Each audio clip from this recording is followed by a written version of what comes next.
Boa tarde a todos. Para esse primeiro momento, nós selecionamos esse tema, que é a complexidade do estudo espírita, porque essa complexidade, esse estudo espírita, porque quando a gente vai pensar em estudo espírita, nós sempre precisamos pensar que estamos trabalhando com conteúdo, estamos trabalhando com conceitos que estão um pouco acima ou muito acima, não sabemos precisar bem, do que o conhecimento atual da humanidade. Então, parto do princípio, essa codificação, esses 5 livros, trazem conceitos que estão já ao nível do entendimento da humanidade, mas também trazem conceitos acima do entendimento comum. E o que acontece? O que está ao meu alcance, eu consigo perceber. O que está fora do meu alcance, eu não consigo perceber. Então, não tem jeito. O problema é que, muitas vezes, a gente pensa que tudo que nós conseguimos perceber é tudo que consta na obra em si. Então, nós nos tomamos como referência. Quando a gente vai para Sócrates, Sócrates foi considerado lá pela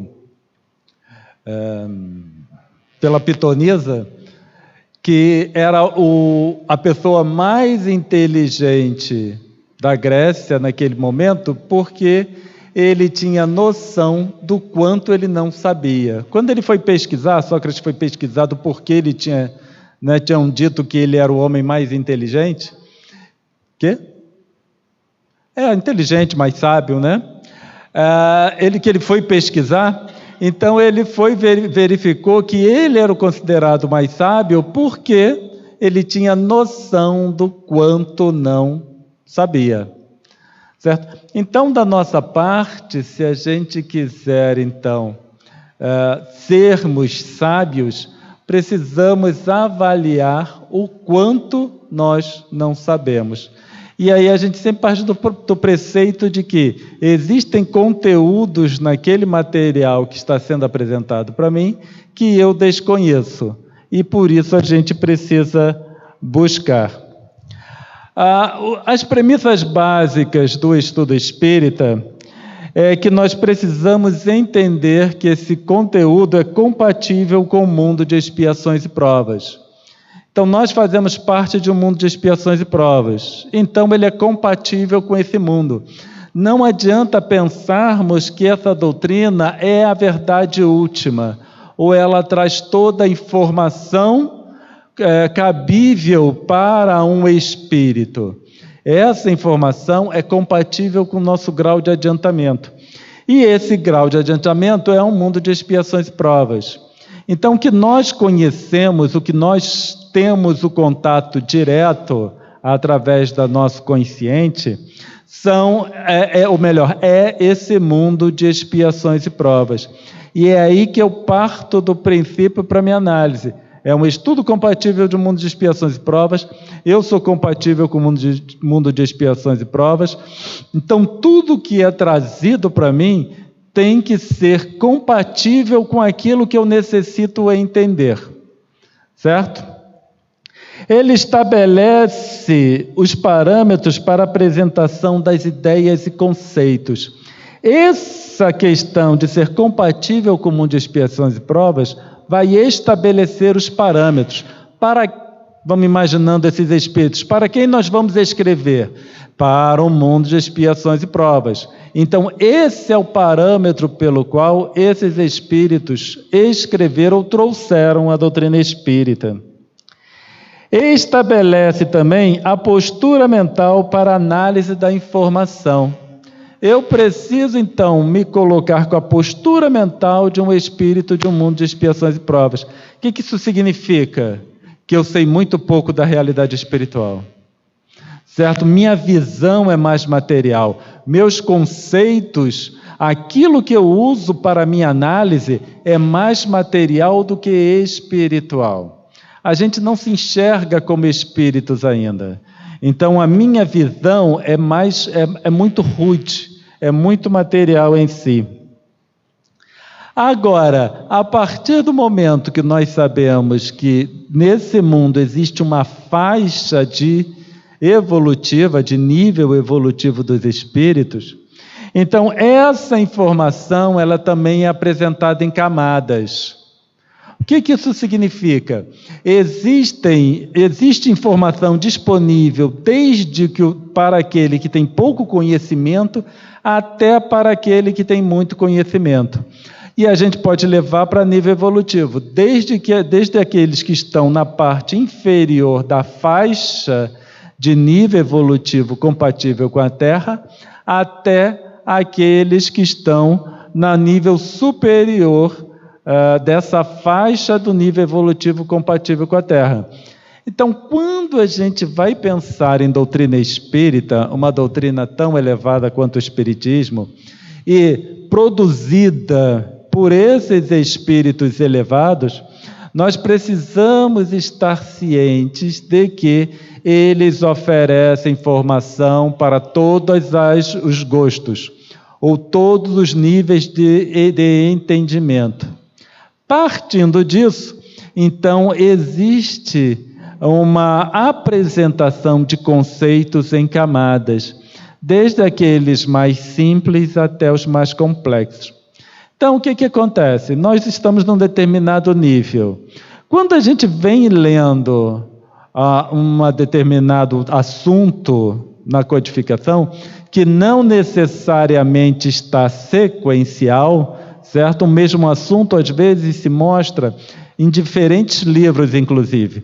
Diferentes partes de um mesmo livro e diferentes livros. O que acontece? Quando eu leio aquele mais simples que eu entendo, e se eu não entendo acima daquele nível, quando eu me deparo com uma camada que está acima do que eu entendo, eu me remeto ao primeiro nível. E eu concluo que esse segundo nível é o mesmo primeiro nível que eu li, só que está escrito de uma forma diferente que não dá para entender. Certo? No geral é assim que a gente faz. E aí, como a gente entendeu aquele primeiro, fala assim, isso aqui ele está querendo dizer aquilo que foi dito antes. E aí pronto, a gente deixa de pensar sobre o assunto, porque para nós já entendemos. Então são as diferentes camadas. Quando a gente vê uma parte que a gente não entende da codificação, significa ali tem uma camada de entendimento que eu ainda não consegui perceber. E por isso é motivo para a gente se deter mais a ler, certo? E, obviamente, correlacionar com aquilo que nós já entendemos, certo? Mesmo que não entenda, me deparei com isso hoje, li, reli, não entendi, não tem problema. Para o futuro a gente volta àquele ponto, porque sabemos que é um ponto ainda falho para o nosso entendimento.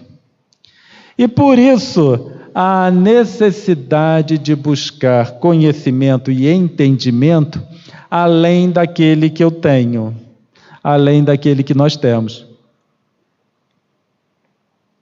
Muitas vezes, obviamente, que nós vamos precisar de fontes outras de informação para que possamos compreender melhor o que essa doutrina quer nos dizer, certo? Mas não independente do quanto nós conheçamos. Muito, pouco, não faz diferença. A gente sempre tem que buscar além. Eu entendo muito, então vou buscar além. Eu entendo pouco, vou buscar além. Porque certamente, mesmo aqueles que entendem muito, não entendem tudo. Tá bom? Isso tudo dito assim, fica bonito, mas a gente não sabe muito bem o que significa, certo? Cláudio falou, eu entendi o que ele quis dizer, mas na prática, no final é isso, né? Na prática, o que isso significa? E por isso nós trouxemos um estudo de caso, que está no Evangelho segundo o Espiritismo, capítulo o amar ao próximo como a si mesmo, mais especificamente o item 13, que é a instrução dos espíritos. E o espírito que assina se denomina de espírito protetor, falando sobre a fé e a caridade. A fé e a caridade são dois pontos, pedras de tropeço que nós encontramos para entendermos. E nós, analisando o que esse Espírito tem para nos dizer, a gente começa a verificar o porquê que nós temos essa dificuldade. Não é à toa, é que é para nós. Nós vamos fazer... Esse texto, ele é composto de não sei quantos parágrafos, mas a gente vai analisar o primeiro parágrafo só, certo? Vamos nos ater no primeiro parágrafo. Depois, dependendo do tempo, a gente só lê e comenta o restante da mensagem, tá bom?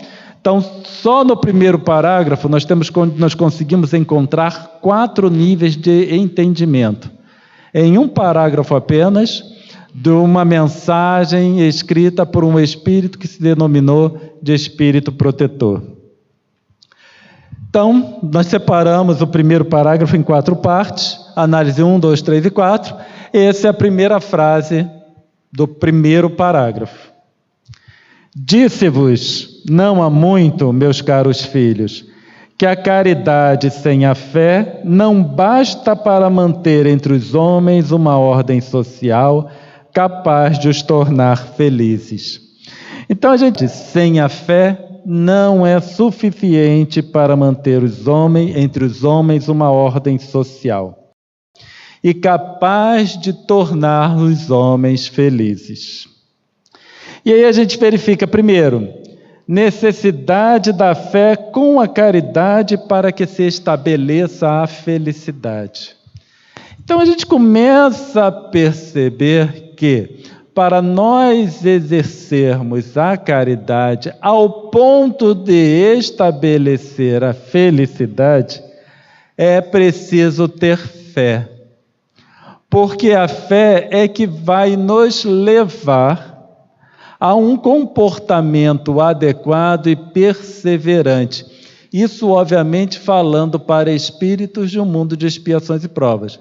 Nós nunca podemos perder essa premissa básica. São estudos para espíritos compatíveis com o mundo de expiações e provas. Então, a gente já precisa considerar a necessidade de algum tipo de fé aliada à caridade para que se estabelecer a caridade. Quando a gente fala em fé, não necessariamente é fé em Deus, fé em Jesus. Isso é fé em algo em particular.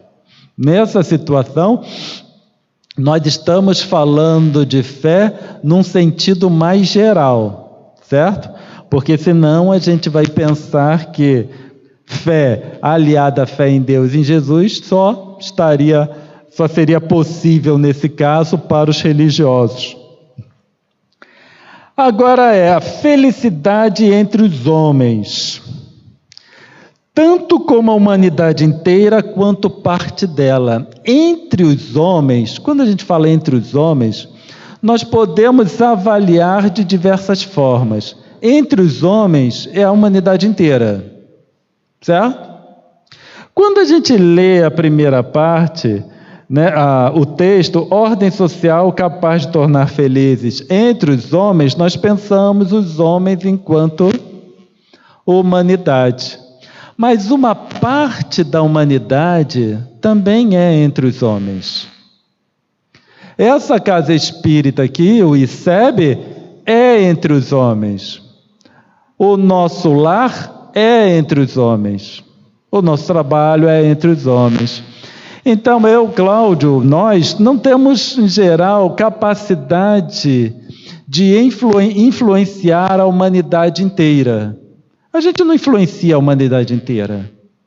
Mas nós podemos influenciar aqueles entre homens ou aquela parcela na qual nós temos algum tipo de acesso. Seja a nossa casa espírita, seja o trabalho, ou seja o nosso ambiente doméstico. Então a gente pensa o seguinte: se a gente tiver caridade entre os homens, tá bom, Vamos esquecer a humanidade inteira, mas eu vou pensar no meu ambiente doméstico. Caridade entre os homens, tá bom, meia dúzia do meu ambiente doméstico, 4, 5, 10, 20, quantos vocês quiserem, a gente consegue estabelecer a felicidade. A felicidade deles é a minha felicidade também, porque eu estarei em um mundo feliz, ou um ambiente feliz. Então, quando a gente age com caridade entre os homens, seja onde for, eu vou estabelecer um nível de felicidade. Por que é preciso ter fé? Porque não é fácil, certo? Porque eu quero estabelecer felicidade entre os homens, mas não necessariamente aqueles que estão perto de mim querem estabelecer a felicidade entre os homens. Então, por isso que a gente precisa ter fé. Fé para perpetuar um determinado comportamento que não necessariamente nós vamos obter um resultado imediato. Mas a gente pode aplicar esse entendimento que esse Espírito traz para nós, inclusive no ambiente doméstico, entre os homens, um nível pequeno. E eu vou falar claramente para vocês, se numa casa espírita todos os seus frequentadores trabalhassem para promover a felicidade entre os homens, as casas espíritas seriam bem melhores do que elas são atualmente. Porque a gente pensa que é tudo, por casa espírita é tudo paz, harmonia, não é não. Parte dela, qualquer porção, nossos lares, ambientes de trabalho, casa espírita e etc. Certo? O que a gente verifica? Nós somos espíritos de um mundo de expiações e provas, portanto egoístas. Eu sou egoísta. Como egoísta, eu quero a minha felicidade. Certo? Todos nós queremos a nossa felicidade. Como egoístas que somos. E aí a gente verifica, para eu alcançar o que eu desejo, eu preciso agir com caridade. Então, mesmo que eu haja egoisticamente, e sou um egoísta sim ao máximo, mas com entendimento. Sou egoísta, mas não sou burro, certo? Porque tem muito egoísta que soma o outro componente. Então, sendo egoísta e um nível de inteligência, eu quero alcançar a minha felicidade. Como eu alcanço minha felicidade? Quando os que estão em torno de mim estão felizes. E aí é interessante que o orgulho e o egoísmo, quando utilizado com inteligência, nos leva a condições adequadas de existência. Eu sei que o orgulho e o egoísmo são as maiores chagas da humanidade, que está dita no Evangelho segundo o Espiritismo. Não estamos querendo dizer que não, certo? Não é isso que a gente quer dizer. O que a gente quer dizer é o seguinte: o maior problema de espíritos de um mundo de expiações e provas é não pensar adequadamente. Esse é que é o nosso problema. É não pensar justamente, é não analisar, é não avaliar. O nosso problema é falta de avaliação. Eu quero ser feliz. Para atingir minha felicidade, os que estão ao meu entorno precisam de felicidade. Então a gente age para que o outro alcance a felicidade, que naturalmente vai me fazer feliz. A questão toda é, apesar de nós dizermos que nós queremos a felicidade, nós não trabalhamos com essa intenção. No final, nós trabalhamos com uma intenção de complicar cada vez mais a nossa existência. Por isso que quando a gente pensa que estamos na situação que nós nos encontramos, é decorrência da opção do espírito, porque a gente pensa, mas opção, eu queria me desfazer do orgulho e do egoísmo, mas eu não consigo me desfazer. Tá bom, mas é minha opção porque eu não trabalho nem a favor do meu egoísmo. E isso é decorrente da falta de análise em si do que nós fazemos para o nosso próprio benefício. Ficou claro? Então, agindo com essa caridade no nosso entorno, e a fé é algo a mais que eu preciso ter para que eu continue nessa caminhada, mesmo que seja uma caminhada egoísta de buscar o meu próprio benefício. Então me falta fé até para isso. Exemplos do nosso âmbito de ação, pois não agimos na humanidade como um todo. Se cada um agisse no seu âmbito de ação, abrangeria a humanidade toda. Então, se eu, Cláudio, conseguisse fazer isso na minha casa espírita, no meu trabalho e no meu lar, a casa espírita do lado, o meu vizinho, né? Se a gente pensar que se todos trabalhassem no seu âmbito de ação, naturalmente isso abrangeria a humanidade como um todo, certo? Mesmo que isso não aconteça, serei capaz de viver feliz juntamente com aqueles que me cercam. A gente não conseguiu optar para que todos, se reproduzissem o mesmo comportamento, mas pelo menos eu consigo, no meu ambiente, agir de uma forma adequada para ter uma felicidade, mesmo que restrita ao meu ambiente em si. Ficou claro? Mais ou menos? Neste nível de entendimento 1, a caridade, no sentido de cuidado, então a gente vai verificar que quando a gente fala caridade em ambiente doméstico, nós estamos falando em cuidado com o outro, com aqueles que estão em volta. Mas quando a gente fala cuidado, não é cuidado só se o indivíduo está doente, cuidado no sentido de alimentar, de higiene, não é cuidado apenas desse tipo, mas é cuidado para que o outro viva bem. Nós realmente temos cuidado para que o outro viva bem, aquele que está ao nosso lado, para que ele viva bem? Nós nos preocupamos com isso? Para que ele viva bem, eu tenho esse cuidado. E, obviamente, esse cuidado é bem mais amplo. E, com isso, obviamente, a felicidade pode ser estabelecida naquele meio. Crer que a felicidade pode ser alcançada em decorrência da nossa postura perante os outros é uma questão de fé. Certo? A minha postura perante o outro é que vai me trazer a felicidade. Não é a minha conta bancária. A minha conta bancária pode me trazer tranquilidade, mas não felicidade. Aquela história que o dinheiro compra a felicidade, não compra. Ele pode comprar tranquilidade. Eu não vou me preocupar com o meu jantar de hoje ou com o meu almoço de amanhã. Então, isso é uma tranquilidade. Mas não necessariamente eu vou ser feliz durante o almoço, ou o jantar de hoje, ou o almoço de amanhã. Certo? Então, no final, o que a gente tem, o que eu vou jantar, por exemplo, tem muito pouco peso na minha felicidade. Tem peso na minha satisfação. Certo? Me satisfez, muitas vezes a gente se satisfaz de tanto comer, aí depois tem problema com a balança.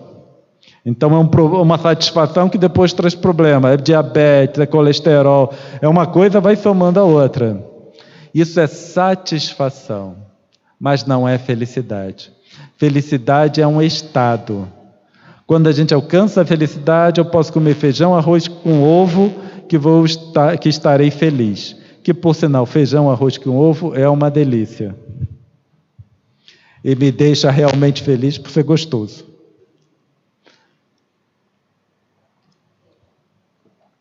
Tá bom? Vou acreditar, hein? Vocês sabem que quando vocês não falam nada, eu acredito que eu fui bom. A natureza da fé, essa pergunta é interessante, porque no final são esses 4 níveis. Esses 4 níveis de entendimento só sobre fé e caridade. Para a gente verificar que esse é o primeiro nível, inclusive o primeiro nível de fé. Certo? Então, quando a gente fala fé, porque só tem uma palavra para distinguir tudo, ou se usa a mesma palavra. Então, por exemplo, eu segurar o pedaço de corda, a gente acredita que é fé. Tem isso como fé. Mas a fé, ela pode ser, no final, interpretada, porque nós somos um mundo de expiação final, em vários níveis. Certo? Então, vai ter aqui é fé. É fé nesse nível. Esse nível 1. Porque eu acredito que se eu segurar na corda, por exemplo, aquilo vai me trazer benefícios. E eu verifico o seguinte: segurar a corda vai me trazer benefícios. Certo? A gente vê que é uma postura egoísta.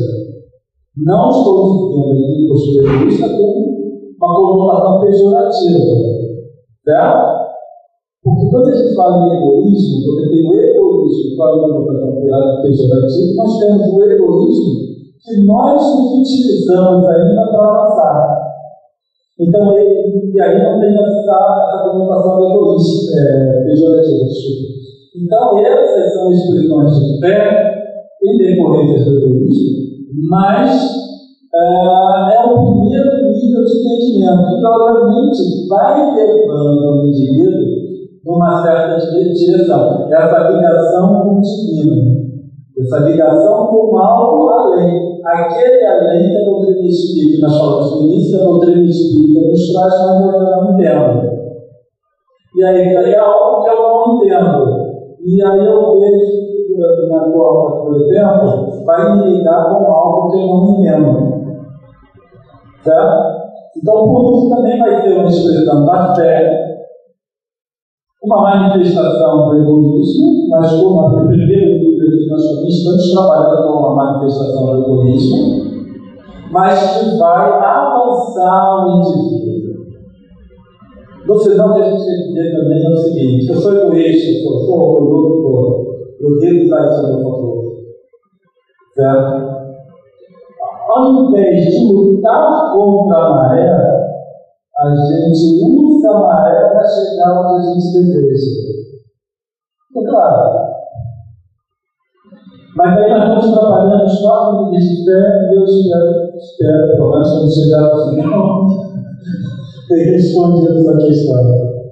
Porque aqui ele já começa dizendo, lá ele começa, a caridade, isso, aquilo, e sem a fé para viver. Aí ele já diz que puder ter dito que a caridade é impossível sem a fé.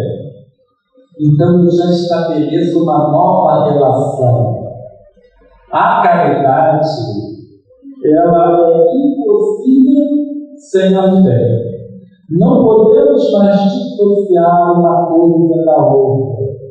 Então nós temos a caridade como cuidado e a fé vai nos levar naquela direção. Aqui nós estamos num outro nível de caridade, um outro nível de fé, e nesses 2 níveis, uma coisa já não existe sem a outra. Portanto, é outra camada de entendimento, tanto de caridade quanto de fé, que precisamos, obviamente, avaliar. Nessa segunda análise, a caridade deve ser entendida em um sentido mais amplo, maior do que apenas cuidado com o outro. Aí nós já estamos falando em algo que existe em mim, que vai se expressar na minha relação com o outro. Eu já não faço mais as coisas intencionalmente. Eu já não tenho mais cuidado com o outro. A minha ação já é naturalmente cuidadosa, por isso eu não tomo mais cuidado. Então, claro, eu tomo cuidado quando eu posso agir de uma forma diferente. Aí eu preciso tomar cuidado com as minhas palavras, com o que eu faço. Quando eu já não ajo mais de uma forma antagônica com o próximo, eu já não preciso mais de cuidado. Em conjunto com a fé, a caridade é entendida como fundamental para o próprio ser. Eu já não tenho mais caridade, eu já não faço mais caridade para o outro. Eu já assimilo a caridade como fundamental em mim.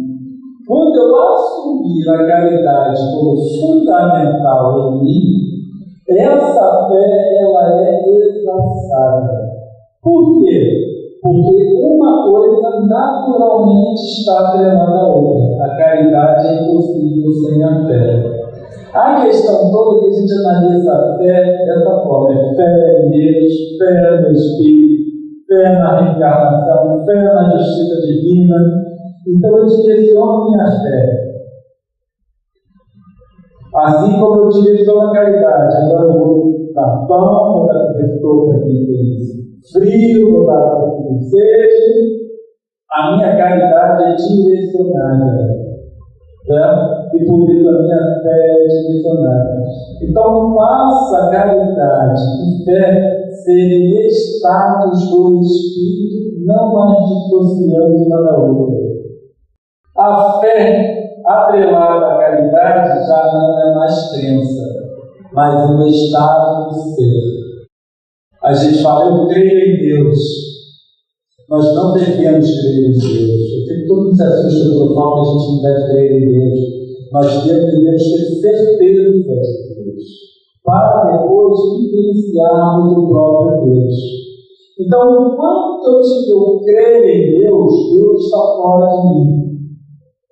Quando eu tiver certeza de Deus, ele já se aproximou, porque eu já tenho mais dúvida. Toda crença está relacionada a um nível de dúvida. Certo? Toda crença. Eu creio em Deus, então tem um nível de dúvida. Eu creio que não vai chover hoje, mas tem um nível de dúvida. Crença está atrelada ao nível de dúvida. A certeza é que não está atrelada ao nível de dúvida. Só que a gente usa certeza de uma forma equivocada. Eu tenho quase certeza. Quase certeza é algo que não existe. Certo? Se eu tenho quase certeza, eu tenho dúvida. Então não é quase certeza. Só existe dois: certeza ou dúvida. Quase certeza. Não. E a gente fala ainda que 80% de certeza de que alguma coisa está certa. Né? Eu tenho 80% de certeza de que existe. Como é que fica isso? Certo?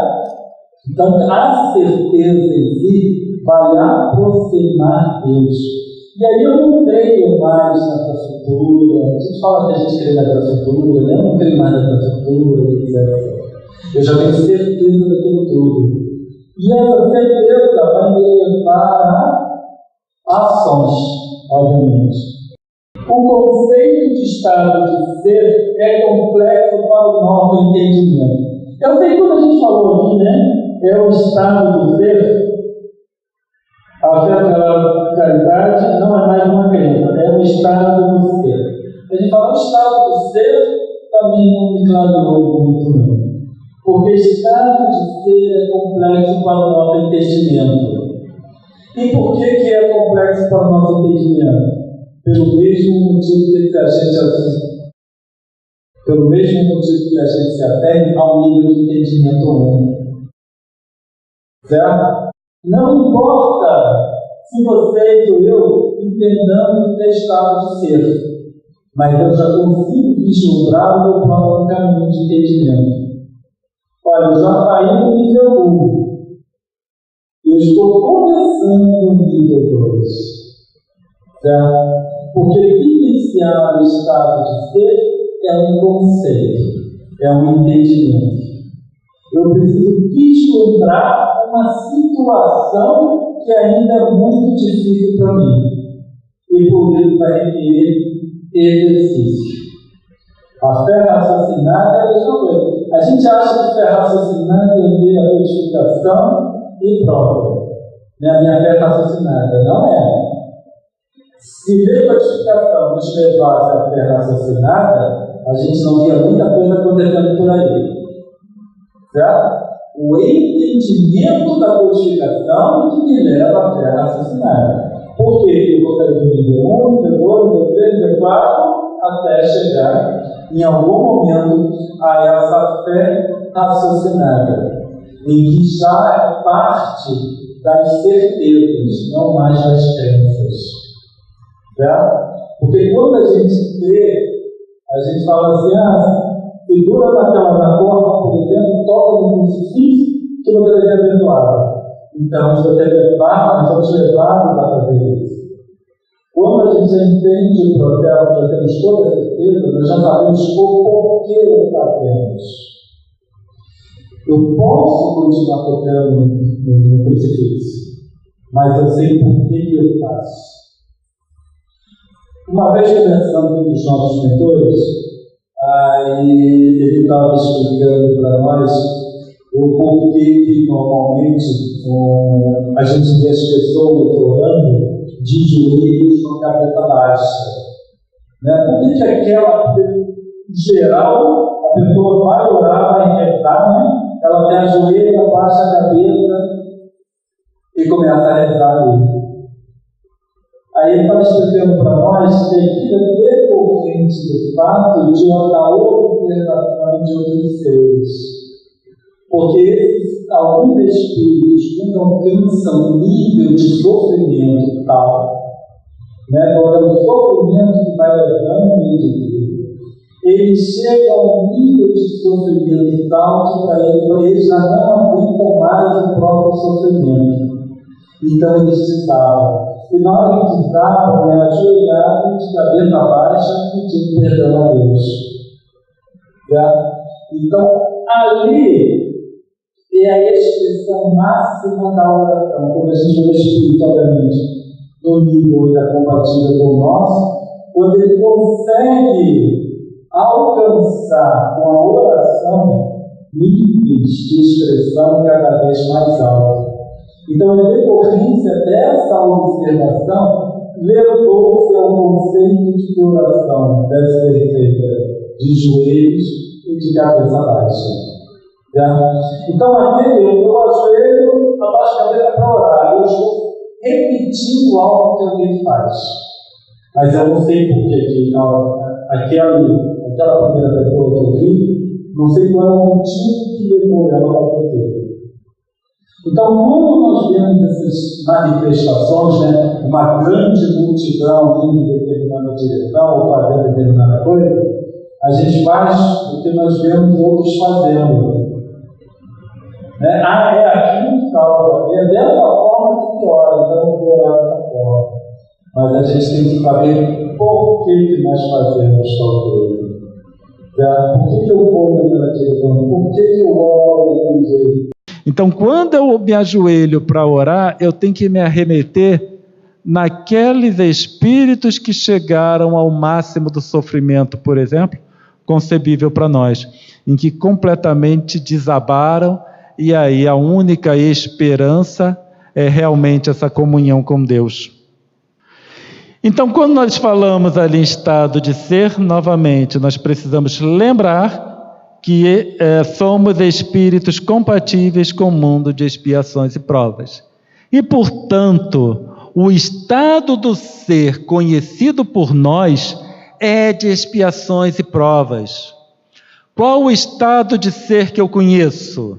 É o estado de ser de um espírito compatível com o mundo de expiações e provas. Qual o estado de ser de Jesus? Não sei. Queria muito saber, um dia vou saber, certo? Mas não sei. Aí falar, aquela caridade e fé é o estado, por exemplo, de ser de Jesus. Tá bom, certo? Mas eu sei aonde eu devo chegar.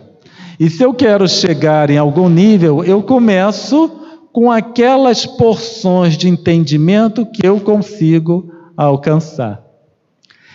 E o estado de ser de um espírito de expiações e provas é incompatível com a fé e a caridade. Incompatível com esse segundo nível de fé e caridade, lembrando sempre o nível de entendimento. Certo? Expiações e provas, compatível com nível 1 de nosso entendimento.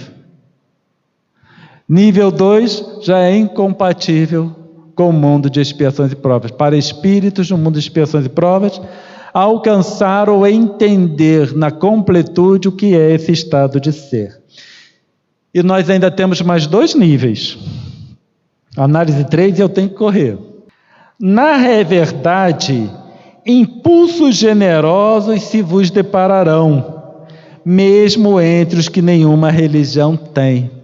Então eles já mostraram para nós 2 níveis de fé e caridade. Um que é compatível comigo, o outro que não é compatível comigo. Agora ele vem me explicar como é que eu funciono. Como é que nós funcionamos. Certo? Nós temos que impulsos generosos. O que eu tenho é impulsos de generosidade.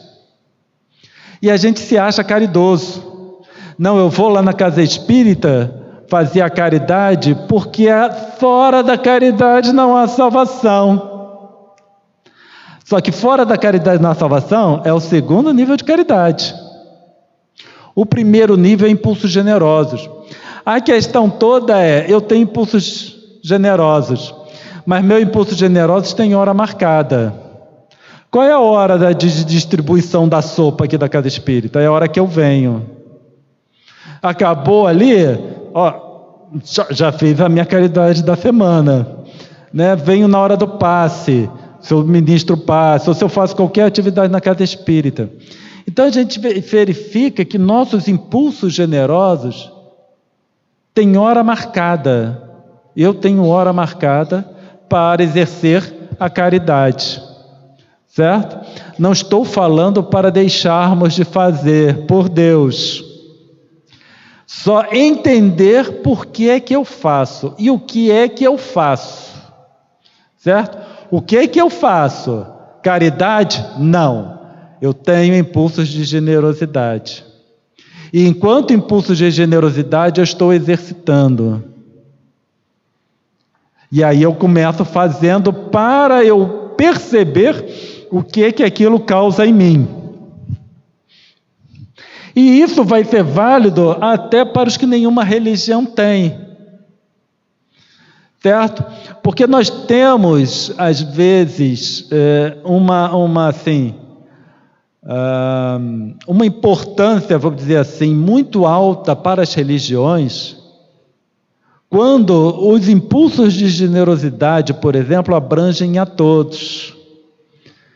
Certo? Então, quando Jesus fala, nenhuma ovelha se perderá, é porque todos nós estamos caminhando no mesmo passo. Tá bom? Então, hoje nós estamos no Espiritismo, mas já estivemos em religiões equivocadas, por exemplo. Nós já usamos a religião para o nosso próprio benefício. Certo? Então, qual é a diferença? Eu sou religioso e uso a religião para o meu próprio benefício. Tem muita gente que usa a religião para o próprio benefício.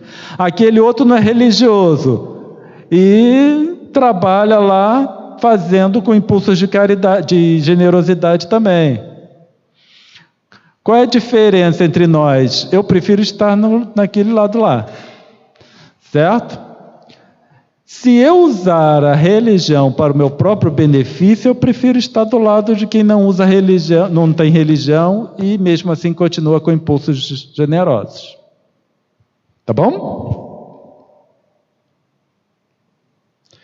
Então, nessa análise 3, o primeiro lá, apresenta como funcionam aqueles compatíveis com este mundo.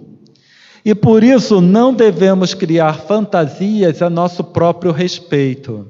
O espírita traz uma fantasia muito grande a seu próprio respeito.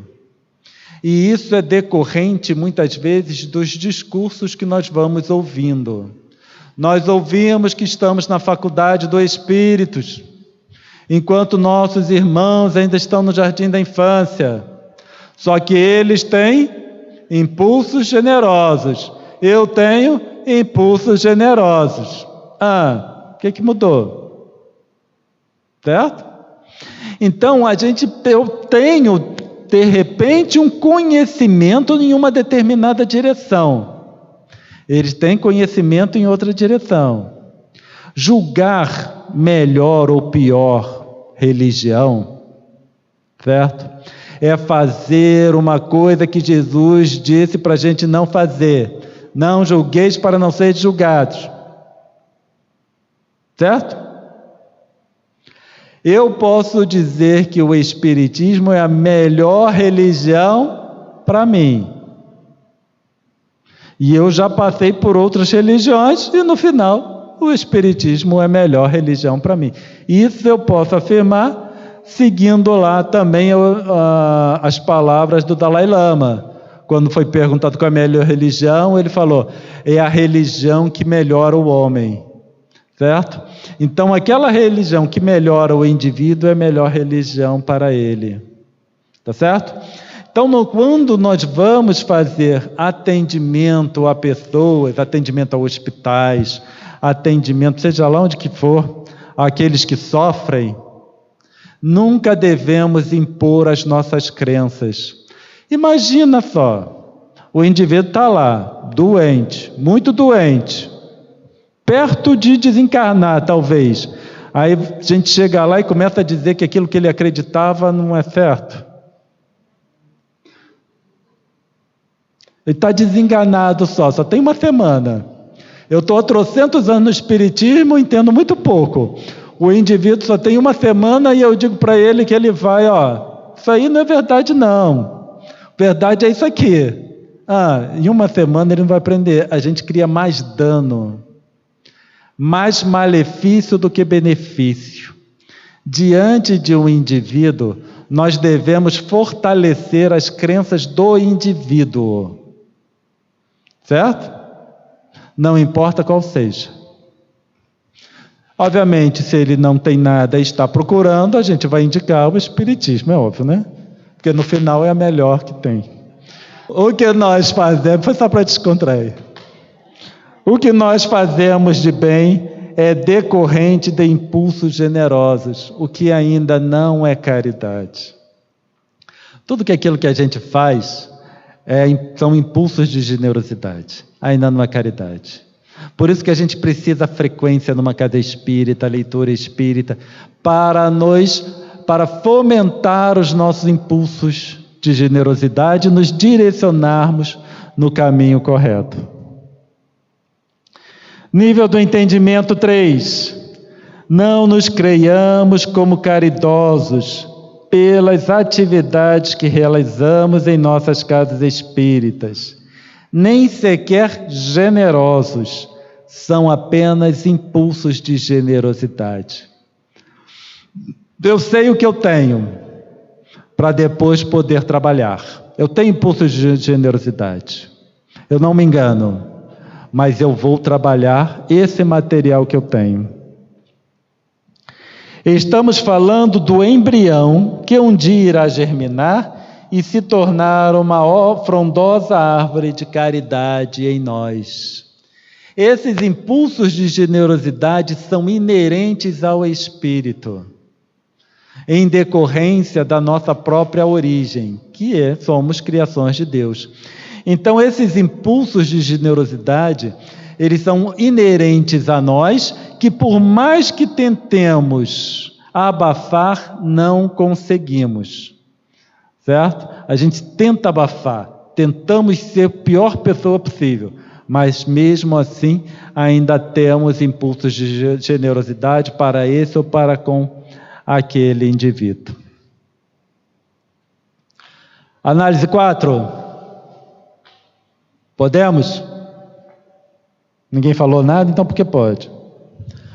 Porém, essa caridade austera, que só com abnegação se pratica, com um constante sacrifício de todo interesse egoístico, somente a fé pode inspirá-la, porque só ela dá se possa carregar com coragem e perseverança a cruz da vida eterna.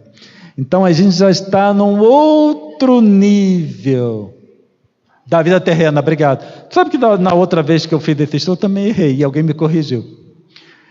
Vida terrena.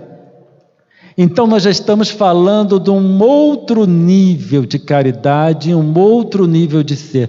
Já deixou aquele estado de ser, mas se aprofundou ainda mais. Já é o estado do próprio Espírito em comunhão com a sua essência divina, certo? A abnegação se pratica com constante sacrifício de todo o interesse egoístico. Onde nós vimos isso aí? Vamos lá, dou-lhe uma, dou-lhe duas, Jesus, certo? Então, aonde nós vimos esse nível? Em Jesus.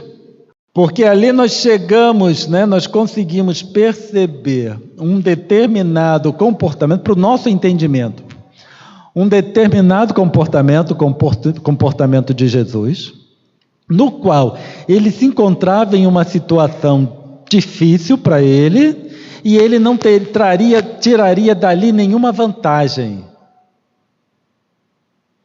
Certo? Olha, eu só estudei assim ao nível de entendimento de Jesus. Não vou chegar, Teresa de Calcutá, ao nível de Jesus. Porque quando a gente vai estudar, alguns desses espíritos, porque quando a gente vai, vocês me perdoem que eu vou falar, mas quando a gente vai estudar alguns desses espíritos, vai ver a biografia, existe muita controvérsia ainda, existem alguns pontos que ainda não são muito claros. Então, assim, eu não vou dizer que é o mesmo nível, mas esse aqui eu posso, com certeza colocar Jesus como exemplo, que aí eu tenho certeza de não errar.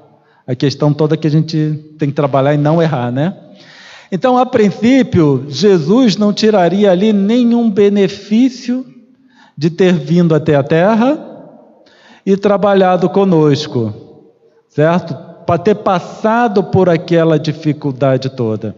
Aí a gente vai pensar, não, mas aquilo ajudou na evolução dele? Ajudou, mas ele podia ter feito outras coisas. Certo? Imagino eu também, tá? Eu não penso que todos os espíritos devam passar pela mesma situação que Jesus passou. Aquilo foi opção para que ele pudesse nos auxiliar. Se não fosse Jesus, esse espírito viria outro espírito e a gente chamar de Jesus também, tá bom? Mas aí ali nós temos bem um exemplo desse nível de entendimento. Aí a fé tem que ser mais profunda ainda, porque ele já sabe, Ele já sabe. E ele sabe que aquilo que ele passou foi para o nosso benefício e teve, obviamente, resultados. Quando a gente olha para a humanidade hoje, e a gente olha o que Jesus fez, a gente pensa que ele perdeu tempo, certo? Olhando para a humanidade, a gente vai dizer, ele perdeu tempo, mas Jesus sabe que ele não perdeu. Jesus sabe que o que ele fez era o que precisava ser feito. Agora, eu tenho a fé o suficiente para sacrificar todos os meus interesses em benefício de alguém que não demonstra nada, que vai me bater, me crucificar, e mesmo assim eu ter certeza que foi para o benefício daquele indivíduo, que ele vai trazer e que vai trazer resultados, que não imediatamente, que vai ter resultados em 3.000 anos. Sério, eu vou deixar vocês me baterem aqui, porque daqui a 3.000 anos, vocês vão tirar o resultado desse evento hoje. Nossa, estou com muita fé. Eu sei que Jesus esteve aqui só 2.000 anos, tá? Mas eu já estou protelando porque eu não vi meu resultado. Eu espero daqui a 1.000 anos. Está rindo? Estou mandando 1 ano para frente para ver se dá tempo. Tá? Você já passou 200. Eu vejo, bota mais 1.000 aí. Novamente, a fé como necessidade para a verdadeira caridade. Este nível de caridade requer um tipo de fé diferente da fé como crença.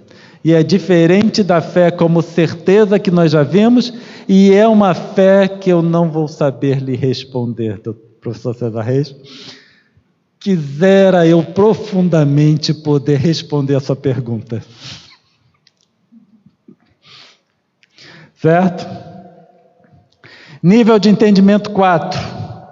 Não mais se crê, se sabe. Já não sou mais quem vivo, mas o Cristo que vive em mim. Então, quando a gente vai falar desse nível de fé, é quando nós formos, fé e caridade, é quando nós pudermos falar isso aí. Já não sou mais eu que vivo, mas o Cristo que vive em mim. Quando Paulo fala tal coisa, não é que ele vai fazer tudo aquilo que Jesus ensinou. Não é eu vou seguir os ensinamentos de Jesus. Não é isso. Certo? É ele já vivenciar os sentimentos compatíveis com o estado de Jesus. Já é um nível de fé e caridade que me leva a um nível de comunhão com Jesus, que eu já não sigo mais os seus ensinamentos. Eu já ajo em acordo naturalmente. Seguir ensinamento é, não julgueis para não ser julgados. E eu não posso julgar, porque aqui está escrito.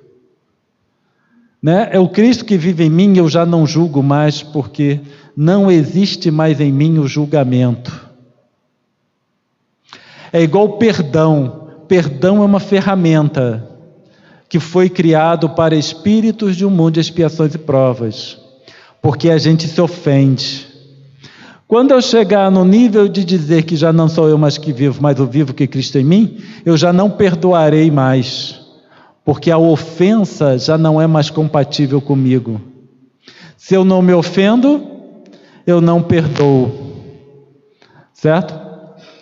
Então, quando a gente fala nesse nível 4 de entendimento, é quando a gente consegue repetir tal coisa. Já não sou eu mais que vivo, mas o Cristo que vive em mim.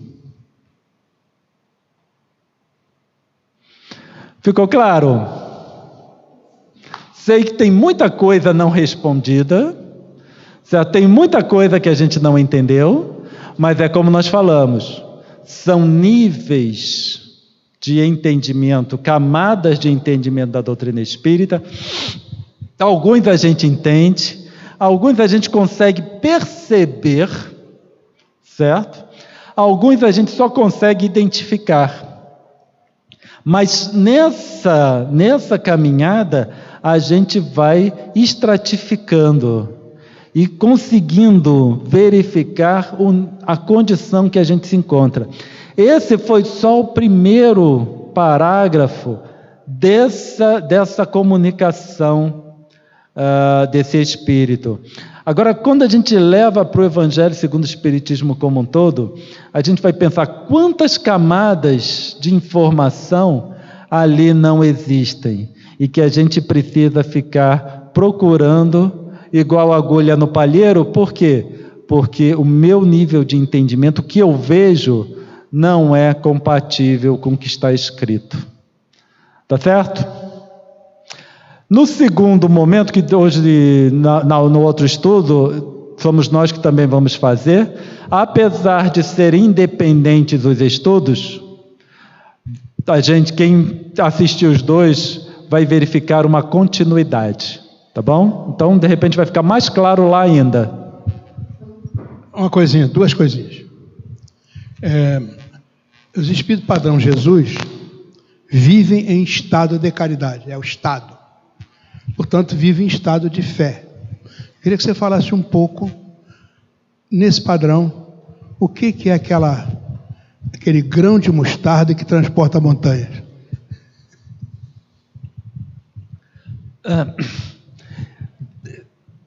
De qualquer forma, vou resumir aqui, mas de repente a tua resposta vai ser respondida no outro momento, no nosso outro tema. O que acontece? a nossa visão, o problema tudo é o seguinte: tudo que eu analiso está relacionado com as minhas limitações. Então, quando eu vejo, né, todos os meus interesses, todos os interesses da humanidade, porque eu consigo avaliar os meus pares. Os meus pares eu consigo avaliar. E aí, me avaliando e avaliando os meus pares, eu tenho uma noção do que me move, o motivo pelo qual as coisas acontecem, o motivo pelo qual as pessoas fazem, seja lá o que elas fazem, certo? Quando a gente vai para um Jesus, por exemplo, a existência deles é baseada em uma outra realidade. Então, tudo que ele avalia é baseado numa outra realidade. Então, um exemplo, né? Tem uma colega lá no trabalho, ela é meia, né, acima do peso. E às vezes eu conversando com ela, falando, né, não sei o que, dependendo, né, do que ela come. Aí ela estava me falando, foram palavras dela, né, que eu tenho alma magra e que ela tem alma gorda. E ela está falando, quem tem alma magra não entende quem tem alma gorda. Porque quando a gente vai naquele buffet, né, no self-service, por exemplo, a alma magra só vê ali as folhas, o que não tem gordura, o que é integral. Agora, quem tem alma gorda não vê nada disso, só vê a coxinha, só vê a fritura, o que é gordo, o que não é gordo. Pode parecer que é muito diferente, mas não é. É o que você enxerga, é a sua realidade. Então, por exemplo, uma realidade, né, nas palavras dela, a realidade de um buffet para mim são saladas e todo o alimento que não tem muita gordura. Para ela, não. É tudo que é gordura. Aquela é a realidade, é o buffet. Para ela, é a realidade. Então, quando a gente vive, né, quando eu faço as coisas, eu tenho um óculos na minha frente que eu só vejo certas coisas.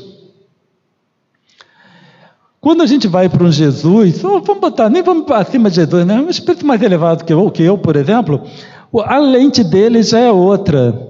Ele já vê as minhas possibilidades. Vale a pena eu fazer isso? Vale, porque esse indivíduo tem possibilidade. Então, quando Jesus olhou para nós, vale a pena eu me sacrificar? Vale, porque esse povo todo tem possibilidades. E ele sabe as possibilidades. E não importa, né, se vai levar 2.000 anos, e 3.000 anos, e 4.000 anos. Essa é a vantagem desse espírito. Porque ele já vive na eternidade. Eu fazer alguma coisa para ter vantagens daqui a 3.000 anos, né, é assim impensável. Para ele não. Como ele vive na eternidade, pouco importa. Por isso tem calma, tem paciência, porque ele vive para a eternidade. Há um tempo atrás, conversando também com os nossos mentores, alguém falou, né, desse trabalho dele e se ele via assim os resultados. Ele falou, e nós, né, nós que estávamos com ele, ele falou assim, não, mas muita coisa que nós estamos fazendo aqui agora é para ter resultado na próxima encarnação. Não é para ter resultado nessa encarnação, certo? Então a gente já vê esses espíritos, eles não trabalham para a minha encarnação aqui, também, mas o que eles olham, o que eles almejam é a próxima, é a próxima encarnação. Aí você vê o nível de fé, né, de certeza que eles têm. Olha, eu venho aqui fazer isso agora para ele, porque na próxima encarnação ele já vai trazer aproveitar tudo isso. O que a gente enxerga? É isso. É o mundo das sombras e o mundo das ideias que nós vamos ver mais tarde. A interpretação de Paulo, né, a cegueira de Paulo, ela está falando que Jesus, por exemplo, no trabalho com Paulo, que Saulo, né, perseguia os cristãos e Jesus não desistiu. Aquela luz, não necessariamente foi a luz que cegou Saulo, né? Mas, de repente, é o próprio processo intrapsíquico de Paulo para que ele pudesse passar por um período de introspecção e aí reorganizar toda a sua estrutura. Aí, mental que eu digo, aí é uma avaliação um pouco mais fora assim, do misticismo, né?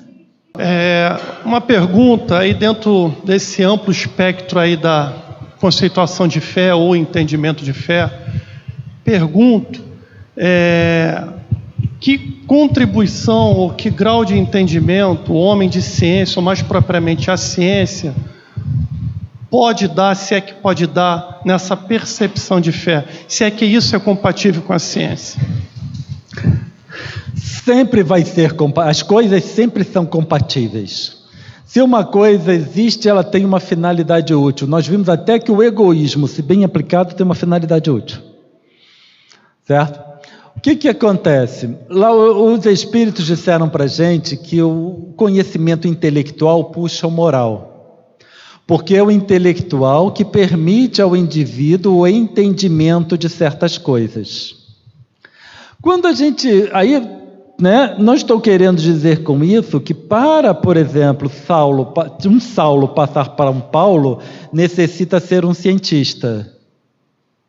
Certo? Mas alguns espíritos precisam chegar a esse nível de entendimento para correlacionar uma coisa que Saulo, sem esse conhecimento todo na época, conseguiu. O que acontece?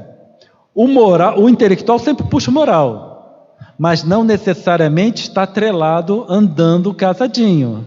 Então alguém que tenha um intelectual abaixo de mim pode ter o moral acima, certo? Então não está diretamente atrelado. A ciência, ela vai nos conduzindo ao entendimento de questões.